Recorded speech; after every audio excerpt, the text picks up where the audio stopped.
Hey, it's Chuck Armstrong with Loudwire Nights, and this is Loudwire Nights On Demand. We had Oli Sykes, frontman of Bring Me the Horizon, on the show recently to talk about their brand new album, the future of the band, as well as look back on the last 20 years. This first aired on Tuesday, August 6th. Here you go. Well, I'm beyond excited for tonight's show because we are celebrating one of the most exciting albums of the year, which has one of my favorite songs of the year, Top 10 Statues That Cried Blood. And it all comes from one of the most exciting bands of the last 20 years. We're hanging with frontman and founding member of Bring Me the Horizon, Oli Sykes. Oli, thank you so much for being on the show, man. Yeah, how's it going, dude? Thanks for having me. I'm good, man. Yeah, it's great to have you. I mean, we've been celebrating this new song for since the day it came out. So it's great to be hanging.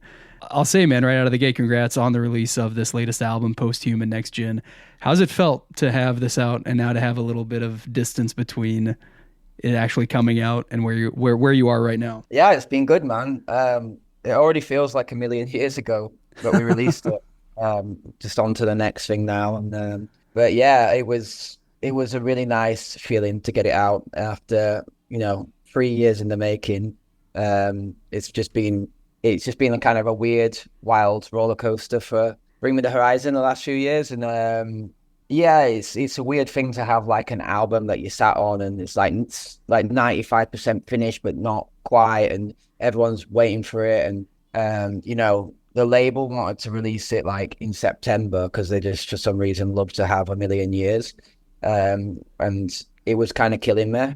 So I was just like, F this, can we just please drop it like as soon as humanly possible? And it was a little bit of a risk to drop it without any warning and stuff, but I just got to the point where I just needed it out, and I just wanted people to hear it, and just felt like we'd left everyone waiting long enough. And yeah, so I'm really happy that, as far as I can tell, the reaction's been really good. I'm not much one to like look on the internet and stuff like that anymore, but like I feel like it's been, the feeling I'm getting in my gut is that people are into it, so that's great. That's awesome, man. This is album number 7 for Bring Me the Horizon.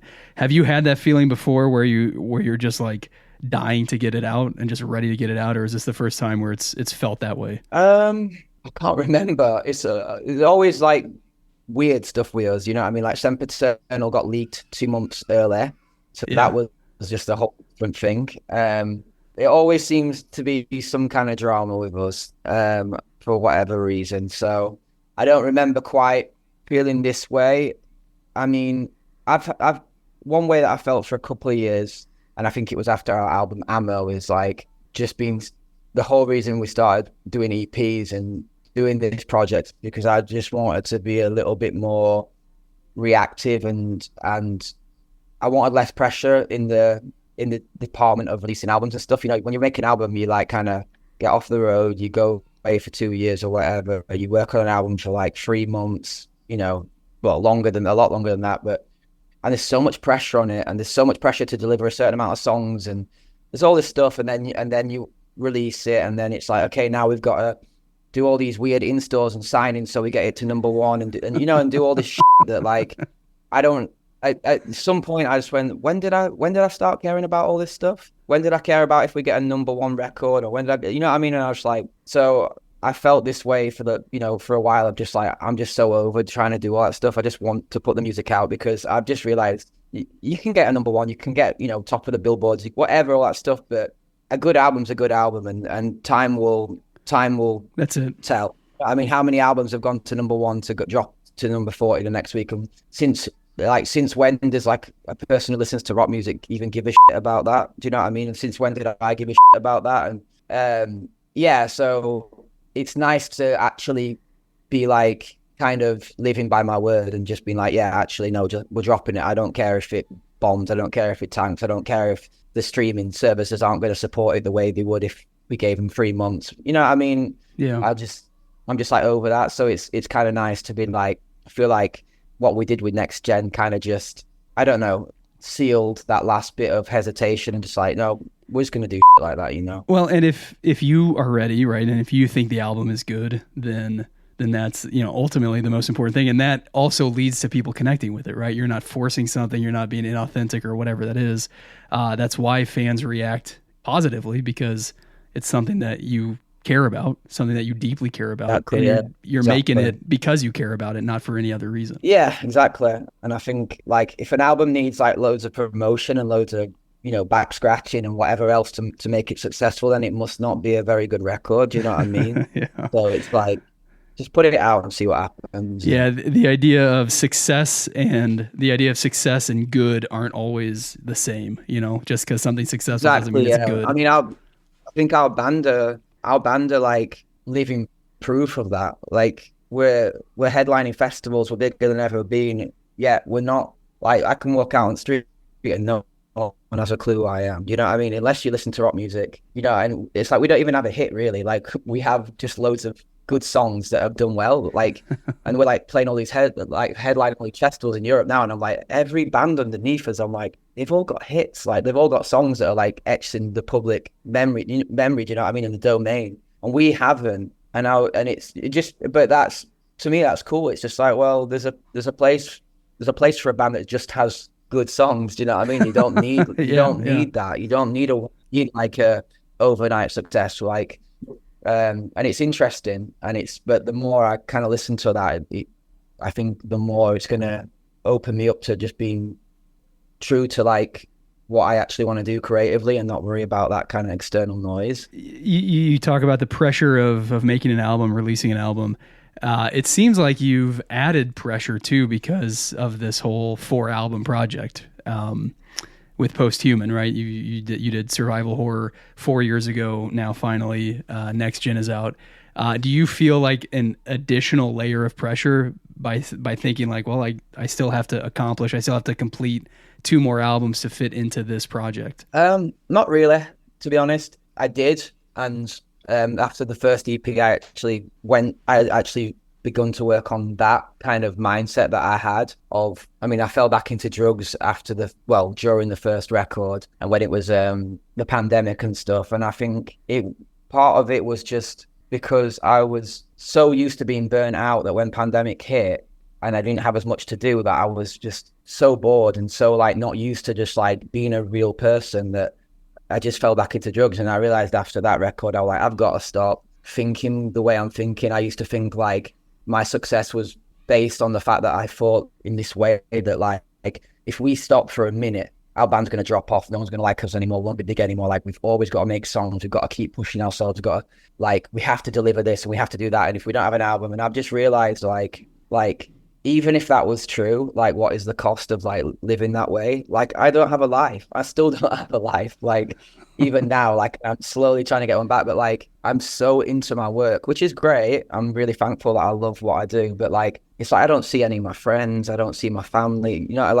I'm just always working. I'm just always, and it's that kind of voice in my head. Like, and I realized after that survival horror, I was like, I've got to stop. Do you know what I mean? I've got to stop thinking like, if we don't release this record or if we don't do this for then, like something's going to happen to us. It's going to affect our popularity. And it's the same thing as what I was saying earlier about, the pressure of the album. It's just like, you know what? Just don't listen to the kids that are crying about the fact that the record's not out. Because you know what happens is like everyone's desperate for it. And then it doesn't matter if it's 6 months late, a year late, 2 years late, sooner or later it comes out and then it's done. It's done and it's over and then it's back to, where's the next record? Do you know what I mean? It's like, yeah, what's next? Yeah. Yeah. It doesn't, it doesn't really matter. Like no one, it's like, we call it deadlines, but no one dies if you don't meet that deadline. You know what I mean? And I've just realized it's like I was miserable last year, really miserable with just the band setting was not great. And my mindset was like, I just need to finish this record. I do not want to go in the studio anymore. I hate making music. And then I realized how that was, because I love making music. It's actually my favorite part about being in a band is the creative side, that I get to create music, I get to make music videos, I get to do art, I get to work with all these awesome like artists and have the money to do that. And I just thought, how did it get so bad that I'm like, I just need to finish this record? Like that's literally my job. My job has become a real job that I hate, whereas usually it's like a job that I love. So again, I just had to kind of reset my mind and be like, no, you just get to a place where you love making music, and part of that is making sure that I'm not going too hard, like not dedicating every day of my life without anything, without any holidays, without any time off, without doing something else, without spending some time with my family or friends. Again, it's just like now I'm like, okay, yeah, we're still going to do post-human will be finished, but it could be 10 years. You know what I mean? Yeah. Yeah. I can't tell you when it'll be out. I'm not putting any pressure on it. It'll come when it'll come. There's literally like, and it's like just getting in that mindset of like, yeah, it will be here one day, but like I'm not fucking ruining my own life just to get it out next year or something. You know what I mean? Yeah. So that's huge that you've gotten to that place, but no doubt you've hit some lows, right? And had some darkness to be able to get to that point. Yeah, definitely. And I say this like I'm not still absolutely like I've been working today and with one headphone in talking to my producer while I'm working on the new set, with my other headphone talking to my creative director that we're working on a new music video, while, just, so it's still bonkers, but I do love it. But it's realizing like there's only so much you can do in a day, and there's no one actually, there's literally zero people going, where's this? The record label's gonna drop you if you don't do this. Why? There's no one. The only pressure is the only pressure I put on myself. Do you know what I mean? So a lot of this is like looking ahead, right? Talking about this album, post-human project, and all of that. But do you spend much time looking back? If I'm not mistaken, man, this year marks the 20th anniversary of the band forming in Sheffield back in 2004, which is a pretty incredible thing. Do you spend time reflecting or looking back on that? I try to. It's really hard. I always say I wish I could appreciate things more, like in the way that I wish I could make them, like, what's the word? I wish I could process them or absorb them better than I can. It's like, this record has got Daryl Plummer from Glassjaw on it, and like when I showed my mum the song, my mum were like, "Do you remember how much you were obsessed with Glassjaw?" And I'm like, "Yeah, that's why it's crazy, right?" And she's like, "No, but do you remember?" And I was like, "What do you mean?" She's like, "You remember when they cancelled that show?" She went, "You wouldn't leave your bedroom for 3 days. You were crying." And she said, "Oh, I've got a poem that you wrote for him." And it's stuff like that. Is like, you know what I mean? It's like, could you imagine like telling my 14-year-old self that one day he's going to be singing on one of your band songs? Do you know what I mean? And it's just, I wish I could make that feel more, because I know how insane it is, but it's the same with everything. Like you just like, things just happen, and then all of a sudden you go from like, oh, you're a big band, oh, now you headline a festival. And it's like before you're even capable of going, what the fuck? How did that happen? It's just happening, and it just becomes the norm, and it kind of sucks. Yeah. But you get little flashes every so often, like, just when someone comes up to you and they're crying or something, and you just like, it's so easy to just be like, why are you crying? What are you doing? And then sometimes you just have this little moment like, oh my God, like what's going on? Like, when did this happen? Like, you know what I mean? It's like, it's just like living in a weird dream. Do you know what I mean? So it's really strange. I wish, but we have on our show, we play a song called Doomed. And we have this kind of 2 or 3 minute, I don't know what you call it, like it's basically like a montage of our 20-year history, and it's super emotional. Like even like I watch it every night while we're waiting to go back on stage, and like sometimes it just gets me teary eyed, because looking at like us from like 20 years ago, just these little, just hair farmers just in a pub just playing a gig, just noise and just like we didn't have a clue what we were doing when we started either. Like we were so clueless. We didn't know anything. We didn't come from musical backgrounds apart from Lee. We're from working class, just, not saying that we weren't like privileged people. We had everything we needed, but like, I don't know how we got here. Like, I don't know. Like, I have no musical qualifications what was the goal 20 years ago? What was the goal for you guys? No goal. No goal. That was literally it. There was never a goal. There was never like, yeah, we're going to be biggest band in the world, or yeah, we're going to do this, or it was so humble. It was so like, the goals, if there were any, were so small. They were like, let's make some music with breakdowns so our friends can dance to it at a pub. Yeah. Like there were no trajectory or like planned vision and everything were against us as well. Like, not like we were like, oh, we had it tough, but like we were the most hated band in Britain at once. at one time, like, and I just don't know, you know, I just think we're like one of the most unlikely bands to have got big, and I don't quite know how we've done it, and I think that all the time, like, I don't know where the band's determination to be big or like to get to here came from, because, you know, I can't sing, I don't know a lot about music, do you know what I mean? I'm just having a vivid imagination and stuff, and it's like, I'd be fucked without this band, you know what I mean? I won't know what I do, you know what I mean? Like, Yeah. most I don't know, it's just strange, and so yeah, it is. I don't know how we got here, but I'm glad we are here. And it's interesting hearing you talk about that too, and you know, going from the most hated band in Britain to where you are today. We recently had Gavin Rossdale on the show, and I asked him about bands or music that keeps him excited for the future of rock, because, you know, he's been doing this for 30 plus years. And I mean, it didn't take him a second to answer, and his very first answer was "Bring Me the Horizon." Really? Yeah. I mean, just, you know, he had a few wild. other people, you know, Fontaines and Idols, but the very first band and the one that he really emphasized was "Bring Me." What runs through your head, man, when you hear something like that, like a guy like Gavin, who's been around and had his own struggles early on, you know, 30, 40 years ago, say that your band is giving him hope for the future of rock? Yeah, I don't know, man. I just always, my initial thing is like, bullshit, don't believe you. Like, and it's not until someone will, like, I'll meet them and they'll say it, and I can tell that they actually know who we are. Or that's like a trauma that I think all the band have from, you know, what I was saying about being so hated.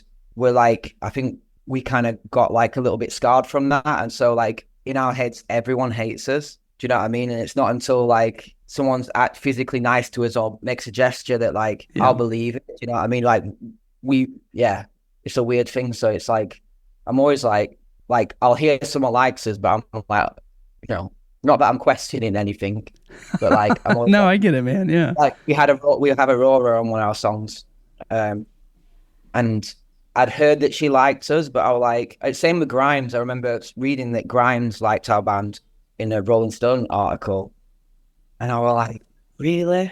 Grimes likes our band? Like, I just couldn't fathom.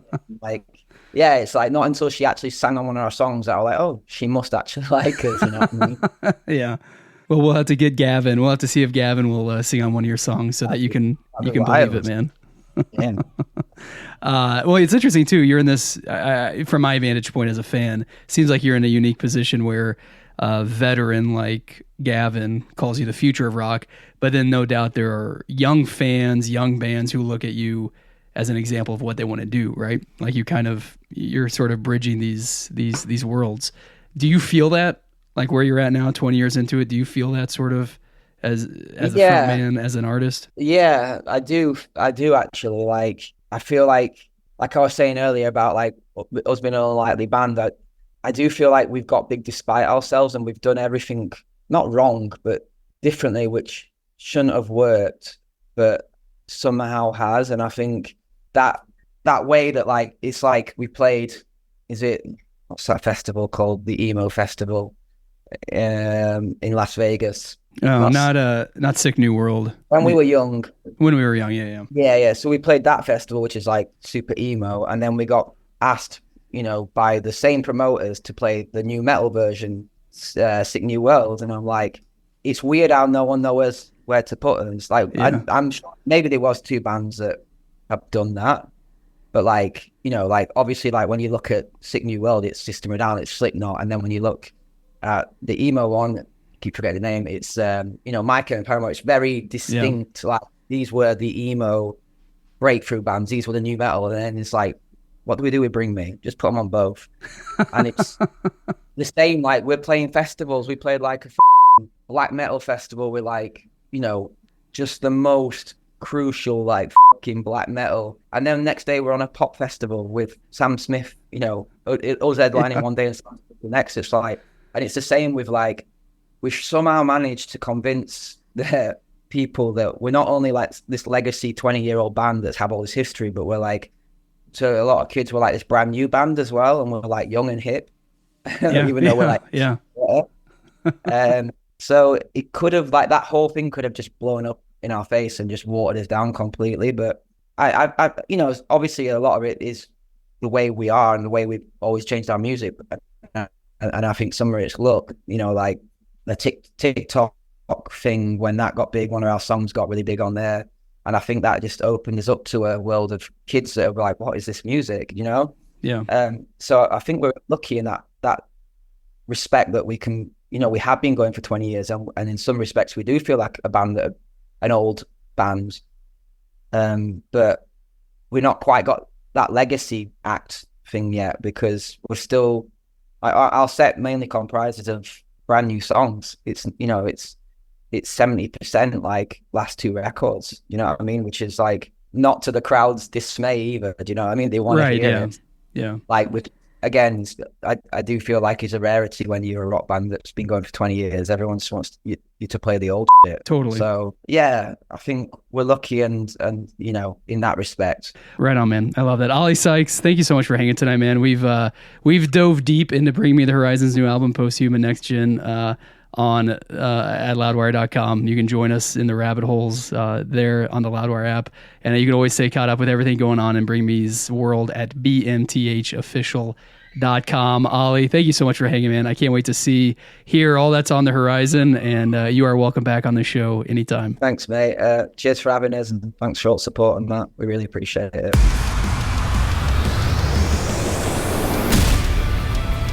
That wraps up this episode of Loudwire Nights on Demand. Stay caught up with everything happening in the world of rock and metal on the Loudwire app and at loudwire.com.